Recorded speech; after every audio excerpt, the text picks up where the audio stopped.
अस्सलाम वालेकुम। इस वीडियो में हम बात करेंगे मसल और उसकी टाइप्स के बारे में।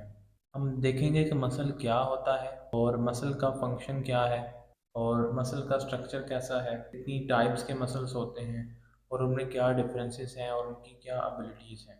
Basically muscle is a contractile tissue, यानी एक ऐसा टिश्यू जिसमें कॉन्ट्रैक्ट होने की, सिकुड़ने की एबिलिटी हो।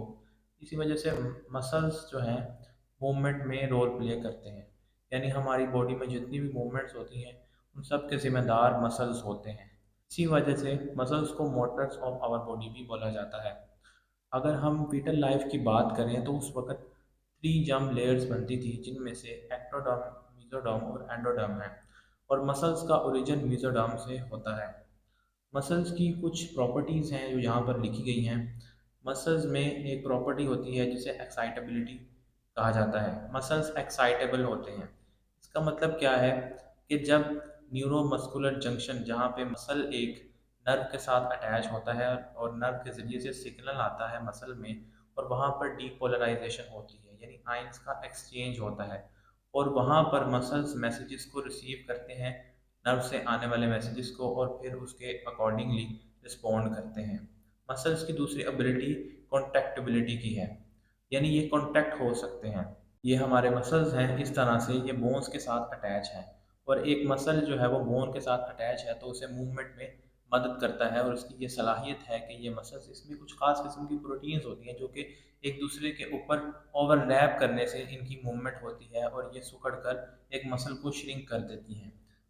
उसके अलावा मसल की तीसरी एबिलिटी ये है कि इसमें इलास्टिसिटी मौजूद होती है, यानी इसमें लचक मौजूद होती है। इलास्टिसिटी का मतलब ये है कि एक मसल अपनी शेप को चेंज करने के बाद दोबारा अपनी हालत में आ सकता है।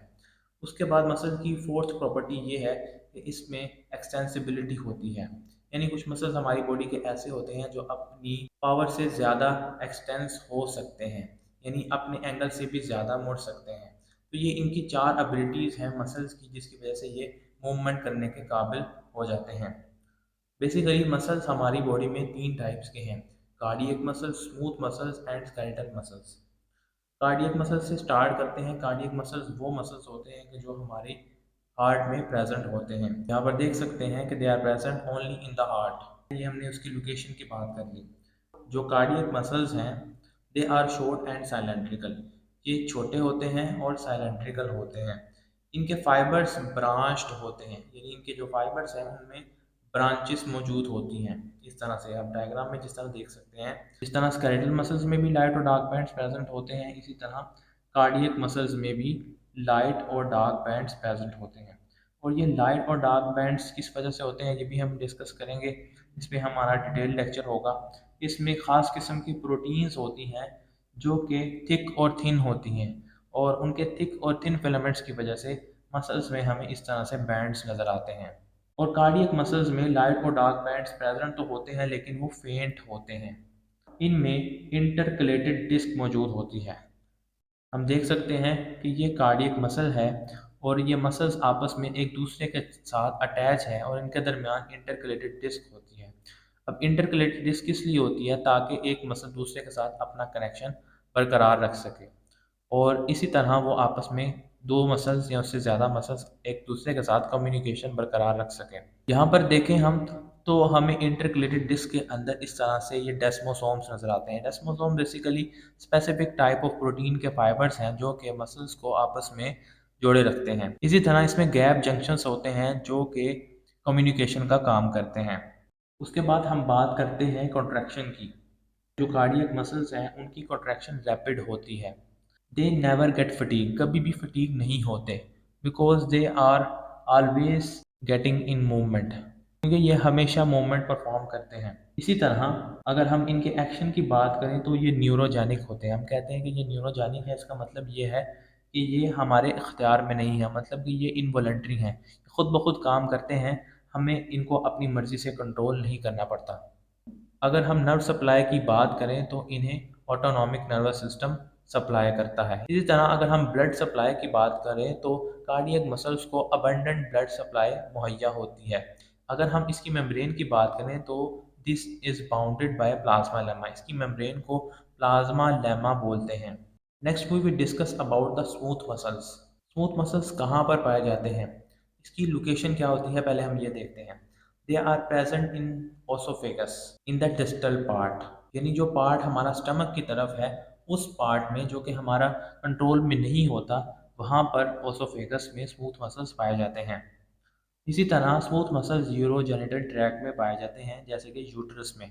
इसी तरह यूरिनरी ब्लैडर में भी स्मूथ मसल्स पाए जाते हैं। कार्डियोवास्कुलर सिस्टम में भी स्मूथ मसल्स पाए जाते हैं, जो कि हमारी ब्लड वेसल्स में होते हैं। इसी तरह इनका काम ब्लड वेसल्स को कंस्ट्रिक्ट और रिलैक्स करना होता है, और ये ब्लड प्रेशर में रेगुलेशन का काम करते हैं। अगर हम सेंसरी एरिया की बात करें तो जैसे हमारे आयरस ऑफ द आई में जो प्यूपिल होता है उसकी डायलेशन में मदद करते हैं। इसी तरह इंटेगुमेंट्री सिस्टम यानी हमारी स्किन के अंदर भी जो इलेक्टर पिलाए मसल्स होते हैं, जो हेयर्स जिनके साथ अटैच होते हैं और जो गूस पम्प्स बन जाते हैं, जो कि इंसुलेशन का काम करते हैं in the weather of winter, तो ये वहाँ पर अपना रोल प्ले करते हैं। इसी तरह रीनल सिस्टम में भी स्मूथ मसल्स मौजूद होते हैं। अगर हम बात करें स्ट्राइएशंस की, तो यहाँ पर स्ट्राइएशंस नज़र नहीं आती। हमें स्ट्राइएशंस नज़र आती हैं, यानी जो धारियाँ नज़र आती हैं वो कार्डियक मसल्स में नज़र आती हैं और स्केलेटल मसल्स में नज़र आती हैं। लेकिन यहाँ पर लाइट और डार्क बैंड्स ना होने की वजह से हमें ये बिल्कुल सिंपल नज़र आते हैं, और इसमें कोई भी लाइंस, कोई भी स्ट्राइएशंस हमें धारियाँ नज़र नहीं आती। स्मूथ मसल्स अनब्रांच्ड फाइबर्स होते हैं इनके, यानी इसमें कोई आपस में ब्रांचेस नहीं होती।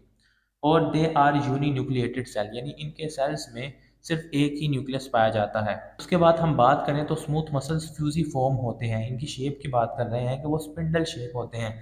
जैसे अभी हमने यहाँ पर देखा कि वो स्पिंडल शेप कैसे होते हैं, दरमियान से ये थिक होते हैं और एजेस से ये बारीक होते हैं। If you talk about the bands, तो इनमें लाइट और डार्क बैंड्स प्रेजेंट नहीं होते, और इनमें इंटरकलेटेड डिस्क भी मौजूद नहीं होती। If you talk about the nerve supply, तो इसे भी ऑटोनॉमिक नर्वस सिस्टम ही सप्लाई करता है। अगर हम ब्लड सप्लाई देखें तो स्मूथ मसल्स की ब्लड सप्लाई स्कैंटी होती है और इनकी कॉन्ट्रैक्शन स्लो होती है, यानी आहिस्ता आहिस्ता पेरिस्टाल्टिक मूवमेंट ये करते हैं। Usually do not gate fatigue, आमतौर पर ये फटीग नहीं होते। जब कोई डिजीज़ हो जाए तो ये फटीग हो सकते हैं।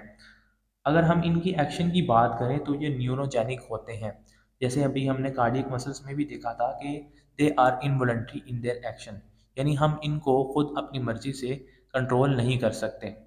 अगर हम इसकी मेम्ब्रेन की बात करें तो they are bounded by plasma lemma, इसकी मेम्ब्रेन को प्लाज्मा लेमा कहते हैं।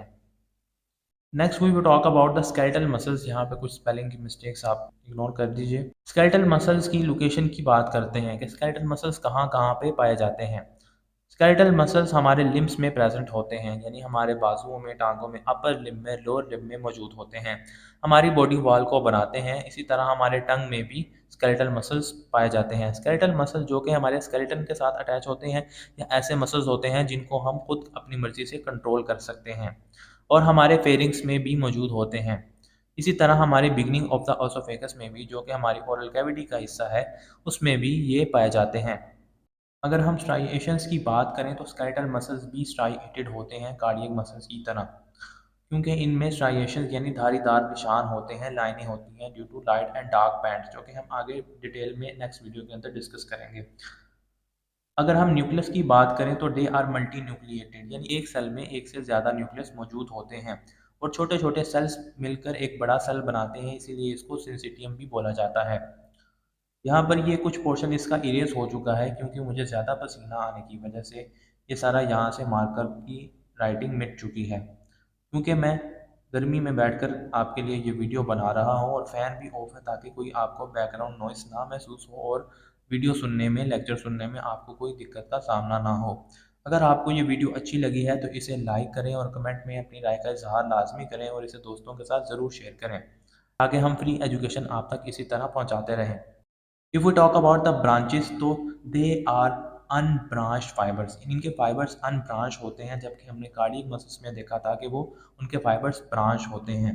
If we talk about the action of the skeletal muscle, तो they are voluntary in action, इनको मायोजेनिक कहा जाता है। और हमने न्यूरोजेनिक का लफ्ज़ इस्तेमाल किया था स्मूथ और कार्डियक मसल्स के लिए, क्योंकि वो हमारे कंट्रोल में नहीं थे, जबकि स्केलेटल मसल्स हमारे कंट्रोल में होते हैं, हम इनको अपनी मर्जी से मूव कर सकते हैं। If you talk about the membrane, तो वो इनकी मेम्ब्रेन को सार्कोलेमा बोलते हैं। स्केलेटल मसल्स में भी इंटरकलेटेड डिस्क मौजूद नहीं होती, जबकि इनमें लाइट और डार्क बैंड्स मौजूद होते हैं, जिसकी वजह से हमें स्ट्राइएशंस नज़र आती हैं। इनकी nerve supply cranial nervous system की तरफ से होती है और क्रेनियल नर्वस सिस्टम इसे सप्लाई करता है, जबकि इनकी ब्लड सप्लाई अबंडेंट होती है। इसी तरह इसकी कॉन्ट्रैक्शन वेरी रैपिड होती है और दे सून गेट फटीग, यानी ये जल्दी ही थक जाते हैं। अगर हम एक्सेसिव मूवमेंट करते हैं या एक्सरसाइज करते हैं तो स्केलेटल मसल्स सून गेट फटीग, जल्द ही थक जाते हैं। इस वीडियो में हमने मसल्स और उसकी टाइप्स डिस्कस की। स्केलेटल मसल्स होते हैं, स्मूथ मसल्स होते हैं और कार्डियक मसल्स होते हैं। हम इसको गो थ्रू कर लेते हैं। मसल्स मूवमेंट में मदद करते हैं और इनकी कुछ 4 प्रॉपर्टीज़ हमने डिस्कस की, जबकि हमने देखा इनको अलग अलग से कि इनकी क्या एबिलिटीज़ हैं। कार्डियक मसल्स में ये हमारे हार्ट में प्रेजेंट होते हैं, छोटे होते हैं, सिलेंड्रिकल होते हैं, ब्रांच होते हैं। इनमें लाइट और डार्क बैंड्स फेंट होते हैं, इंटरक्लेटेड डिस्क मौजूद होती हैं और ये जल्दी मूवमेंट करते हैं और ये कभी भी फटीग नहीं होते, ये हमारे कंट्रोल में नहीं होते। और इसी तरह इनको ऑटोनॉमिक नर्वस सिस्टम सप्लाई करता है, ब्लड सप्लाई इनकी अबंडेंट होती है और इनकी मेम्ब्रेन को प्लाज्मा लेमा कहते हैं। इसी तरह स्मूथ मसल्स हमारे ओसोफेगस में, यूरोजेनिटल ट्रैक में, कार्डियोवैस्कुलर में, सेंसरी और स्किन के अंदर मौजूद होते हैं। इनमें कोई भी स्ट्राइएशंस नहीं होती और ये अनब्रांच होते हैं और उनमें एक ही न्यूक्लियस मौजूद होता है। इसी तरह ये स्पिंडल शेप होते हैं, डार्क बैंड्स, लाइट बैंड्स नहीं होते, इंटरक्लेटेड डिस्क भी नहीं होती। नर्व सप्लाई इसको एएनएस ही करता है और इनकी ब्लड सप्लाई स्कैंटी होती है, कॉन्ट्रैक्शन इनकी स्लो होती है, जल्दी ये नहीं थकते और इनको न्यूरोजेनिक कहा जाता है, यानी इनवॉलंटरी एक्शन, और इसकी मेम्ब्रेन भी प्लाज्मा लेमा ही है। इसी तरह स्केलेटल मसल्स में हमने देखा कि हमारी body wall, limbs, tongues beginning of the oesophagus में मौजूद होते हैं। इनमें स्ट्राइएशंस होती हैं और मल्टी न्यूक्लिएटेड होते हैं, लंबे होते हैं, सिलेंड्रिकल होते हैं, अनब्रांच होते हैं, मायोजेनिक यानी वॉलंटरी होते हैं, सार्कोलेमा इनकी मेम्ब्रेन है। इंटरक्लेटेड डिस्क नहीं होता, लाइट और डार्क बैंड्स इसमें होते हैं। Nerve supply cranial nervous system करता है, ब्लड सप्लाई अबंडेंट होती है, कॉन्ट्रैक्शन रैपिड होती है और जल्दी फटीग हो जाते हैं। आपका वीडियो देखने का बहुत शुक्रिया। अगली वीडियो में हम स्केलेटल मसल्स की मूवमेंट और इसके स्ट्रक्चर के बारे में डिटेल वीडियो में इसको डिस्कस करेंगे। आपसे मिलते हैं नेक्स्ट लेक्चर में, तब तक के लिए अल्लाह हाफ़िज़।